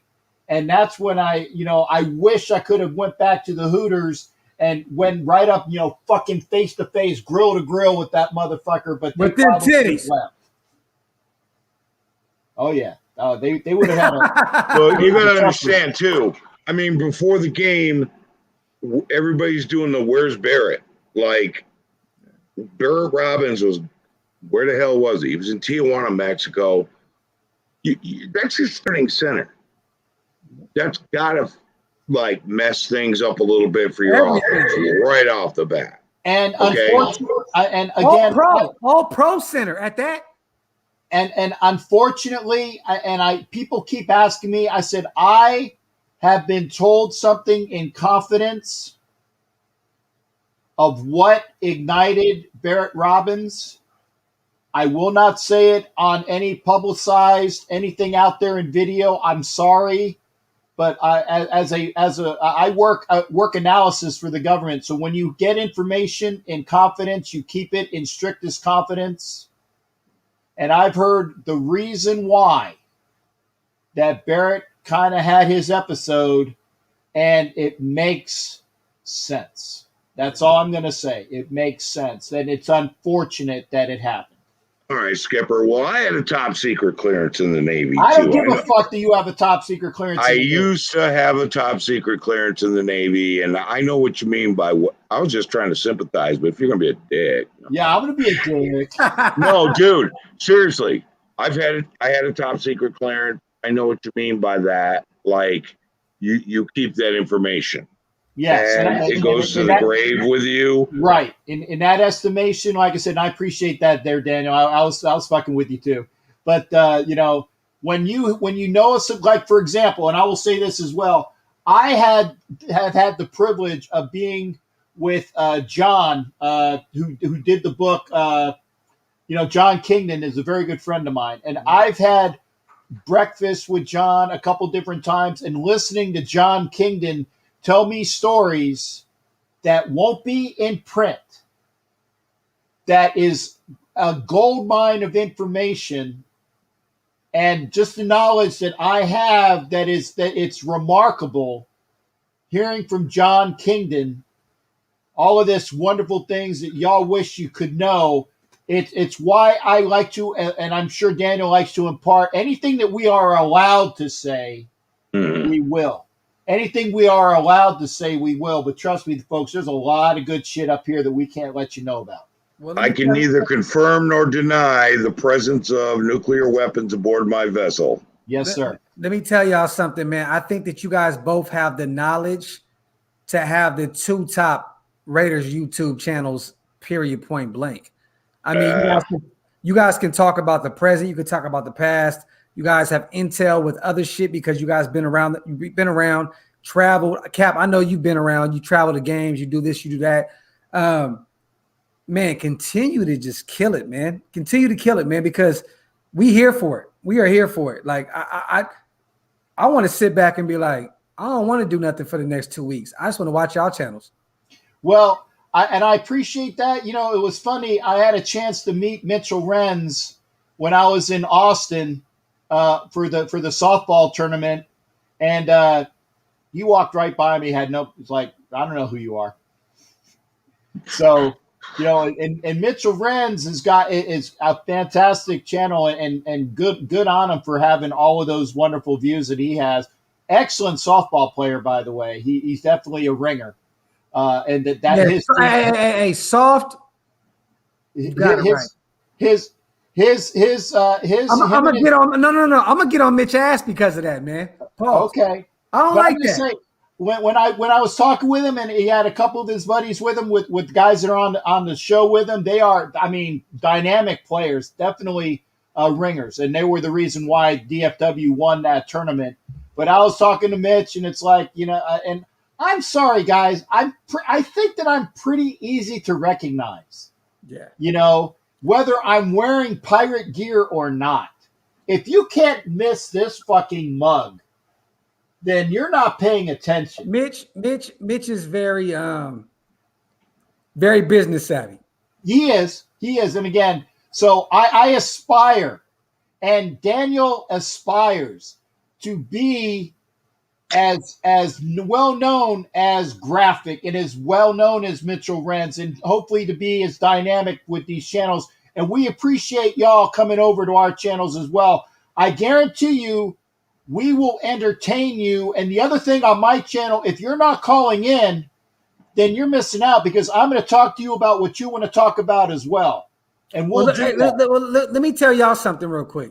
See, what you just said, Cap, kind of with me, because you said you're aspiring to be like, get the notoriety that I have, but I'm aspiring to get the knowledge that you have. So this goes hand in hand.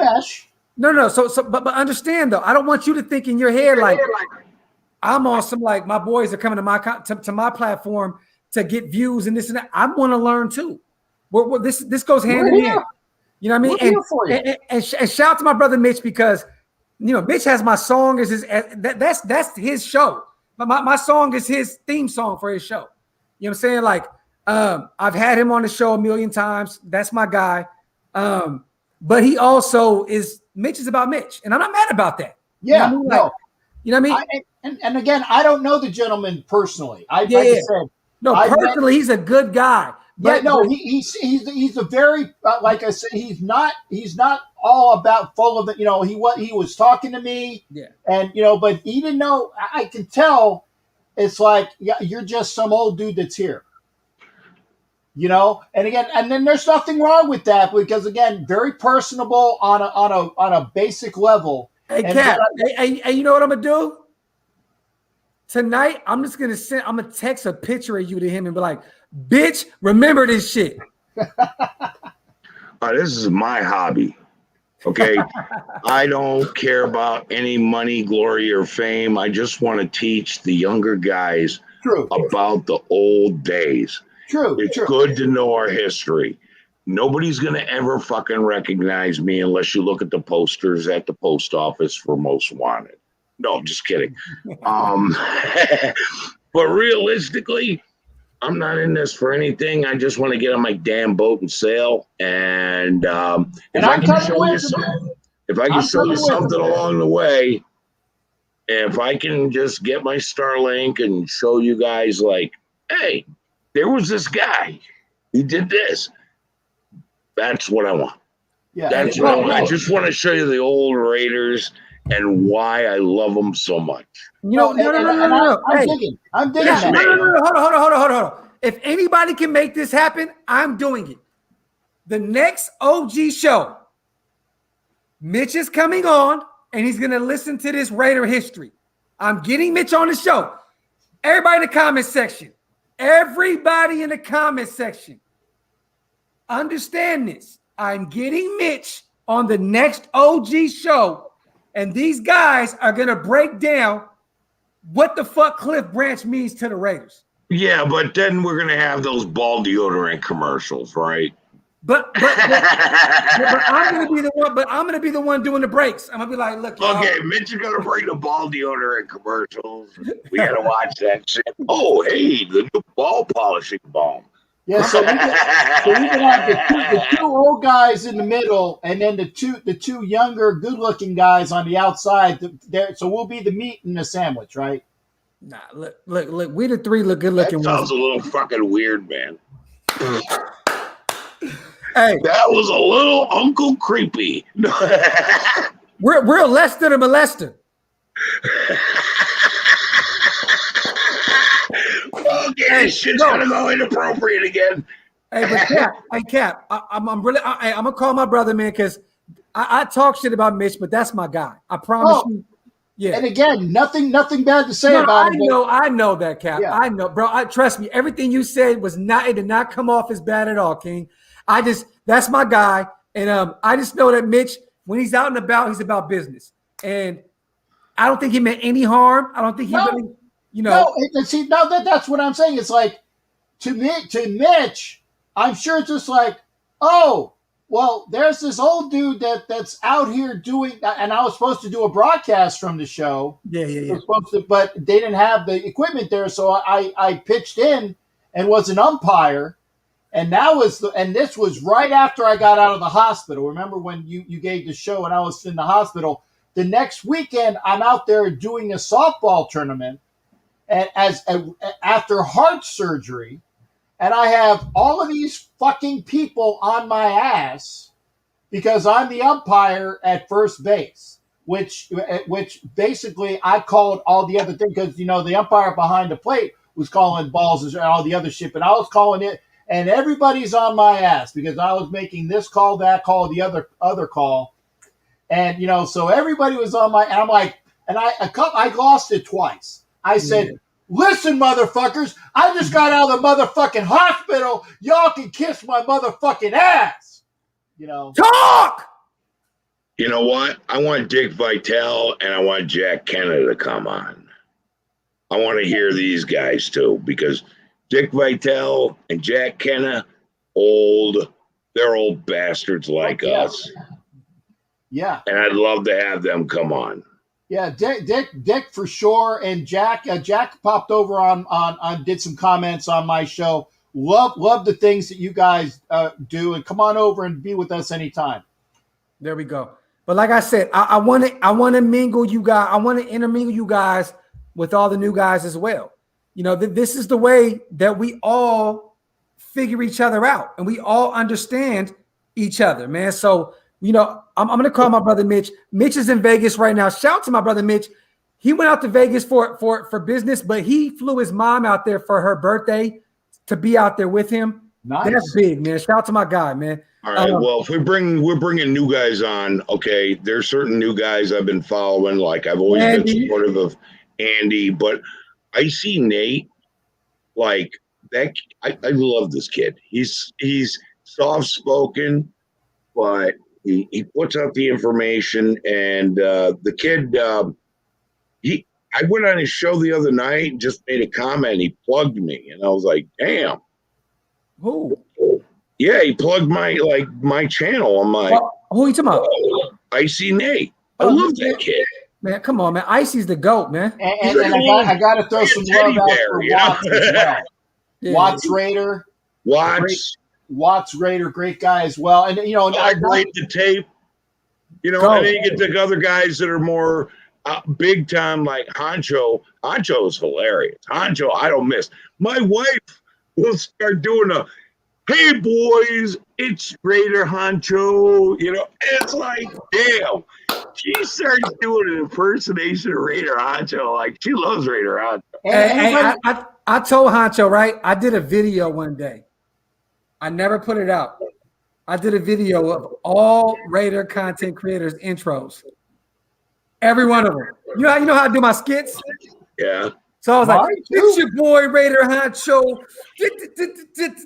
Back with another episode. With another video. Yeah, bro. Yeah. Hey. My wife loves doing that impersonation. She loves Raider Honcho. What did I make that video? Yeah, let me tell you this. It was like a 10-minute video, bro. I had all you guys, and I didn't do it. I didn't drop it. You know why? I would have loved to see you do me. Everybody would love that shit. I was gonna drop it, but I was like, some people, feel some, so I did Mitch. Some boys are more sensitive than the other boys. I just said all my guys, man. I had a fucking ball with that video, and I said, you know what? I'm a chill, man, because I don't want nobody feeling no type of way. It was all fun and games, you know what I mean? But it's sad as hell, man. Sometimes you get into this shit and I tell you what, talk to everybody you're gonna do and say, hey, man, I want to do this video. Yeah. And just, are you okay with that? Like me, my greeting, I don't know. You'd have to gargle with Brano to do mine. But, I said I would love to see you do. Oh, no. Hold on. OG Daniel. There we go.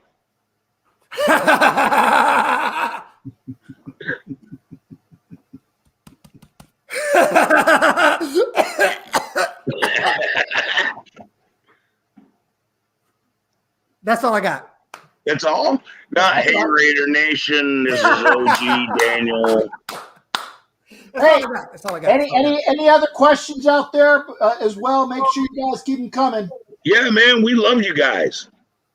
Let me see. I want to see the video. I want to see the video. I deleted it. It was like 10 minutes long. I swear. Never delete. Save for another time. Right. Jack will be Captain Jack in 30 minutes. I'm striving to be Captain Jack. That's what I want to do. That's what I swear to God, in 20, 30 years, I want to be Captain Jack. 20. Matt, I want to be Captain Jack in 30 years. Good luck with that shit. That's right. I want to be Captain Jack in 30 years. That means that I would be 86 years old, man. I'd be fucking awesome. If I'm still around at 86, there is no justice in this world. I smoke too much. I drink too much. But if I'm still around at 86, I would be an old bastard. And I'll be that. I'll have a boat. I won't have a house, but I'll tell people, get the fuck off my lawn. Or my kids will come to visit me like, who are you? What are you doing here? And then laugh like hell. I'm freaked out. Raider Queen. Like I said, I do a show with 3 other Raider ladies that know their shit. So that's going to be on next Tuesday on my channel. Make sure you come on over and talk Raider. Like I said, this is the off season and there's not a lot to talk about, but I talk about whatever the folks want to talk about. So call into my show. I say 76 is the best Raider team. I'll be there too, and I'm wearing a dress. There we go. Well, I was informed by the ladies that I needed to wear a dress and get in touch with my feminine side. Yeah, you're probably going to touch yourself on screen too, Hey, shout out to all the people that pulled up on the live tonight. I'm going to go in here and watch this movie with my wife before she killed me. Everybody, man, thank you guys for the comments. In 2 weeks, we are live again, y'all. We agree, right? Cliff Branch. We're going to do the Cliff Branch. Okay. Say it correctly. Clifford. Clifford. Branch. Clifford Branch. Yeah. According to Al Davis. Clifford Branch. We're going to talk about good OG Cliff.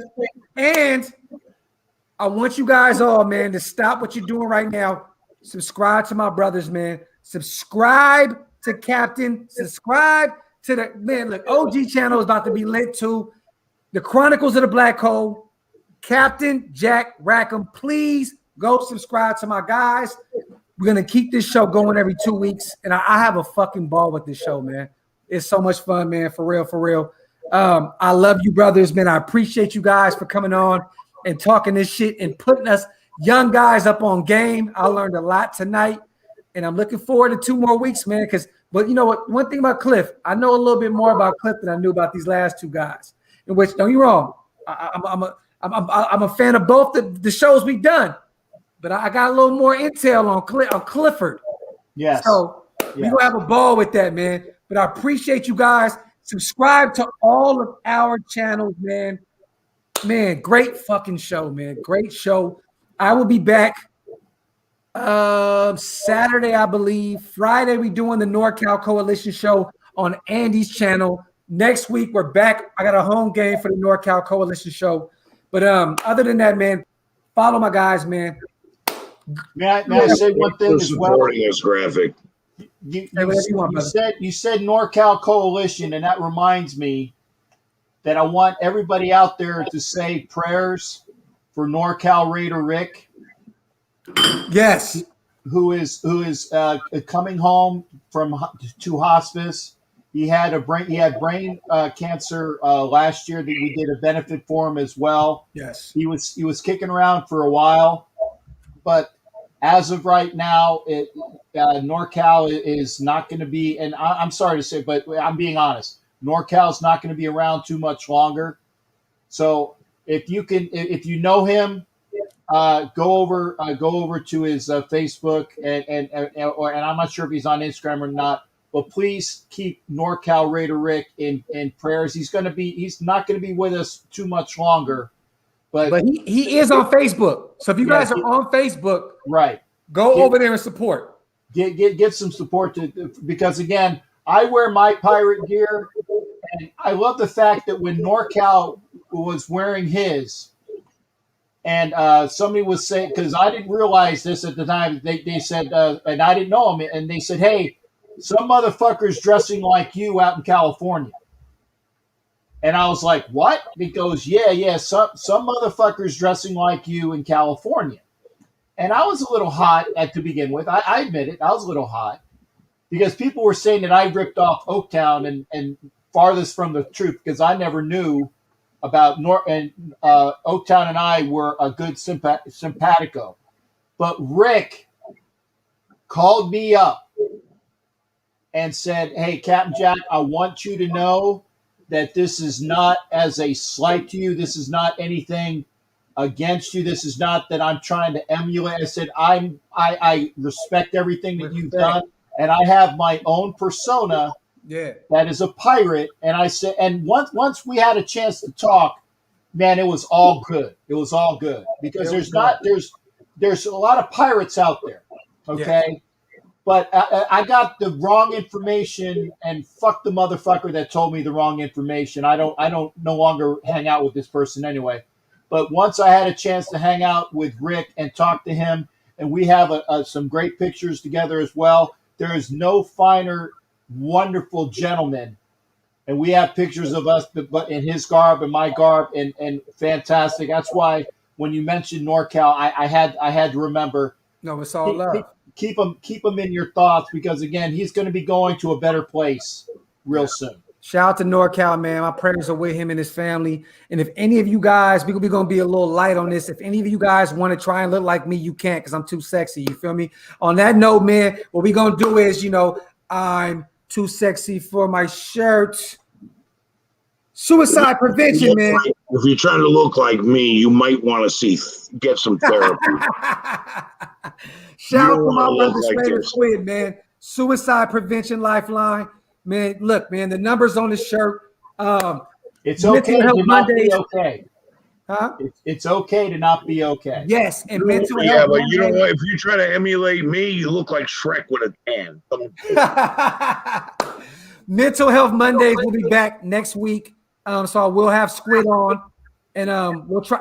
What's up? What's up, Daniel? I need Barrett. Sif on. Barrett. If you could get Barrett.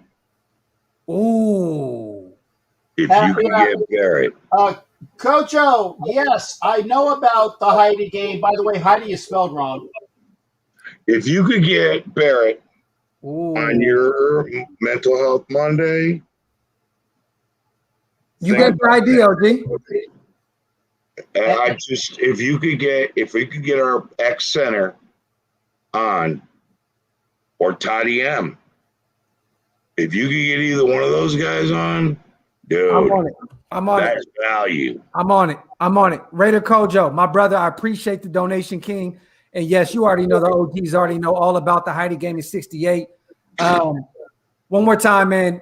We over 2 hours. I'm going to take my ass in here and get to sleep. I love you guys once again, man. Everybody that showed up tonight, we had a great show, man. I cannot wait 2 more weeks. Clifford Branch. Let's go. Shout out to my brother, Captain Jack. Shout out to my brother, OG Daniel.